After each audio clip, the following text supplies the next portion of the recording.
Hi, எல்லோரும் எப்படி இருக்கீங்க? இந்த கரகர முறுமுறு அவல் மிக்சர் செம்ம டேஸ்ட்டாக இருந்தது. ஈவினிங் ஸ்நாக்கு பர்ஃபெக்டான ஒரு ஸ்நாக், எண்ணெயே இல்லாமல் ஹெல்த்தி ஸ்நாக்குன்னு சொல்லுவேன். இதுக்கு ஃபஸ்ட்டு நம்ம நிலக்கடலை எடுத்து ட்ரை ரோஸ்ட் பண்ணிக்கலாம். இது பச்சைக்கடலை, அதனால் கொஞ்சம் நல்லா வறுக்கணும். வேணால் ஒரு 2 ட்ராப் ஆயில் விட்டுக்கலாம். 1/4 ஸ்பூன் கூட இல்லை, 2 ட்ராப்பு, ரொம்ப ட்ரை இல்லாமல் இருக்கும். இதுக்கப்புறம் நம்ம கருவேப்பிலை, அந்த ஒரு 2 ட்ராப் எண்ணெய் விட்டது, அந்த எண்ணெய் சட்டியில் கொஞ்சம் ஆயில் இது இருக்கும். அதில் கருவேப்பிலையை கொஞ்சம் ட்ரை ரோஸ்ட் பண்ணி அந்த வறுத்த வேர்க்கடலையோடு சேர்த்துக்கோங்க. இதுக்கப்புறம் அவல் எடுத்துக்கலாம், எவ்வளோ உங்களுக்கு வேணுமோ அந்த அவலை வந்துட்டு ஃபஸ்ட்டு ஒரு நிமிஷத்துக்கு வந்துட்டு ட்ரை ரோஸ்ட் பண்ணிக்கோங்க. 1 நிமிஷம் பண்ணிவிட்டு இதை தனியாக ஒரு தட்டில் எடுத்து வச்சுக்கோங்க. சால்ட் அதிலே நான் போட்டிருக்கேன், இந்த அவலோடையே போட்டிருக்கேன். அவலில் இன்னும் கொஞ்சம் மிளகாத்தூளும் மஞ்சத்தூளும் போட்டிருக்கேன். 1 நிமிஷம் போகிறோம்.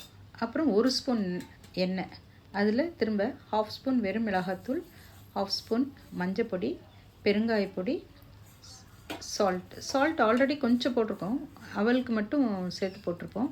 மற்ற நிலக்கடலை பொட்டுக்கடலை இல்லையா, அதனால் அதுக்கு ஒரு 1/4 ஸ்பூன் அதோடு விட்டு இந்த வறுத்த அவலை அதோட இன்னொரு டைமை நம்ம ரோஸ்ட் பண்ணிவிட்டு இந்த வறுத்த கடலை கருவேப்பிலையோடு சேர்த்துக்கோங்க. அந்த எண்ணெய் சட்டி வந்து கொஞ்சம் சூடாக இருக்கும், எல்லாமே லோ ஃப்ளேமில் வச்சுக்கோங்க. ஏன்னா இது இரும்பு சட்டி, உங்கள் இதுக்கு எப்படி ஹீட் இருக்கோ அதுக்கேற்ற மாதிரி லோலேயே வச்சுக்கோங்க. கருப்பு திராட்சை அதையும் கொஞ்சம் ட்ரை ரோஸ்ட் பண்ணிக்கோங்க. ட்ரை ரோஸ்ட் பண்ணிவிட்டு இந்த இதோடு சேர்த்துக்கோங்க. பொட்டுக்கடலையும் கூட நம்ம ரொம்ப வறுக்கலாம் கூடாது, அந்த நமுத்து போகாமல் இருக்க அந்த சூட்டிலே வச்சு ஒரு 30 செகண்ட்ஸ் வச்சோன்னா அது நல்லா மொறுமொறுன்னு ஆகிடும். ஸோ அதையும் இதில் போட்டுக்கலாம்.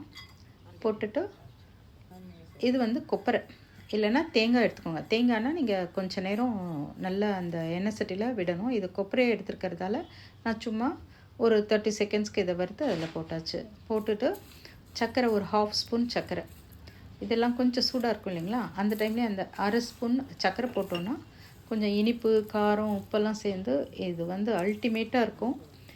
ஈவினிங் டீ டைம் சாப்பிடும்போது செஞ்சிங்கன்னா இது பர்ஃபெக்டாக இருக்கும். டோட்டல் டைமே உங்களுக்கு லெஸ் தென் 10 மினிட்ஸ் தான். ஹெல்த்தியான ஸ்நாக்கு. மேக்ஸிமம் பார்த்திங்களா, நம்ம அதுக்கு ஒரே ஒரு ஸ்பூன் எண்ணெய் தான் சேர்த்துருக்கோம். ஸ்டோர் பண்ணி வச்சுக்கலாம், ஒரு 15 டேஸ் 20 டேஸ் வரைக்கும் நீங்கள் செஞ்சு இதை ஸ்டோர் பண்ணி வச்சுக்கலாம். ரொம்ப பர்ஃபெக்டான ஒரு ஸ்நாக் இது.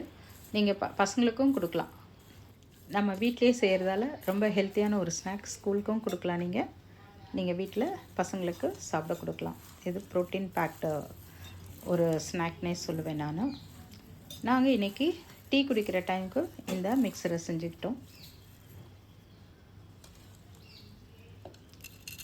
இதை பக்கத்தில் நம்ம வந்துட்டு ஒரு பவுலில் போட்டுட்டு சூடாக காஃபியோ டீயோ சாப்பிட்டோன்னு வச்சுக்கோங்களேன், செமையாக இருக்கும். ரொம்ப நல்ல ஒரு ஈவினிங்கை நாங்கள் என்ஜாய் பண்ணோம். நீங்களும் ட்ரை பண்ணி பாருங்கள்.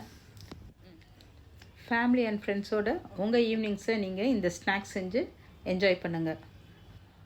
நான் உங்களை அடுத்த ரெசிப்பியில் பார்க்குறேன். வாங்க டீ சாப்பிடலாம். டேக் கேர், பாய்.